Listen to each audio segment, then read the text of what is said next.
মায়ের কবরে রেখে যখন মাটি দিচ্ছি তখন আমরা পড়ছি মিনহা খালাকনাকুম ওয়া ফিহা নুঈদুকুম ওয়া মিনহা নুখরিজুকুম তারাতান উখরা। এর কোন দলিল পৃথিবীর বুকে একটা সহিহ হাদিসেও নাই, সহিহ হাদিসেও নাই, জাল হাদিসেও নাই। হুজুর তৈরি করে রেখেছে সমাজ।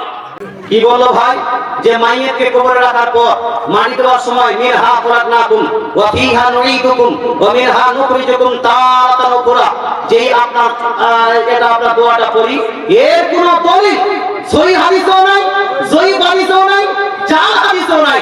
হুজুর তৈরি করে দিয়েছ। কত জোরদার কথা ভাই! সহিহ হাদিসও নাই, জাল হাদিসও নাই, জাল হাদিসও নাই। কত জোরদার! এই জোরদার কথা শুনে আমাদের মাথা তার কাছে ছুটে। কথা বুঝতে পারছেন? তার বলে ঠিকই বলছে, ঠিক কিনা ঠিক। হে ভাই, এবার প্রশ্ন হলো, এই বক্তা এটা হলো টানাটানা হাদিস, এই বক্তার বক্তৃতা এরকম অনেকগুলো বক্তা আছে যেই বক্তারা বলে এই দোয়া পাঠ করা যাবে না।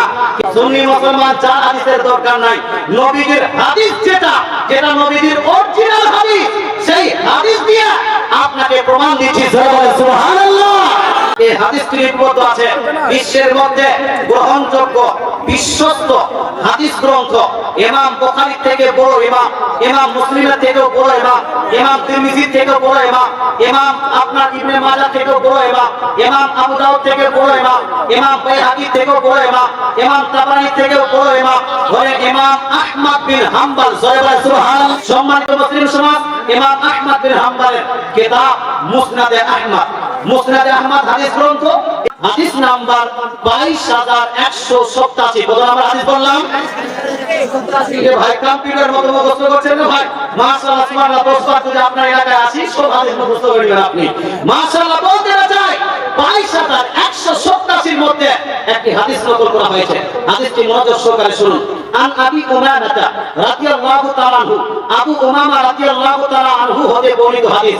উনি বলছেন লাম্মা কুতিলা উম্মু কুলসুম, উম্মু কুলসুম বিনতু রাসূলিল্লাহ সাল্লাল্লাহু আলাইহি ওয়াসাল্লাম ফিল কবরি ক্বালা রাসূলুল্লাহ সাল্লাল্লাহু তাআলা আলাইহি ওয়াসাল্লাম মিনহা খালাকনাকুম ওয়া ফিহা নুঈদুকুম ওয়া মিনহা নুখরিজুকুম তারাতান উখরা। নবীজির কন্যা কয়টা ভাই? চারটা। তোর মধ্যে একজনের নাম ছিল উম্মে কুলসুম। কি নাম? উম্মে কুলসুম। উম্মে কুলসুম নবীজির নিজ কন্যা। যখন ইন্তেকাল করেন সেই সময় নবীজি সাল্লাল্লাহু আলাইহি ওয়াসাল্লাম সাহাবী বলেন লাম্মা উদিয়াত উম্মু কুলসুম, যখন উম্মে কুলসুম নবীজির বেটিকে আপনার কবরে রাখা হলো, মাটি দেওয়ার সময় ক্বালা রাসূলুল্লাহ সাল্লাল্লাহু আলাইহি ওয়াসাল্লাম মিনহা খালাকনাকুম ওয়া ফিহা নুঈদুকুম ওয়া মিনহা নুখরিজুকুম তারাতান উখরা।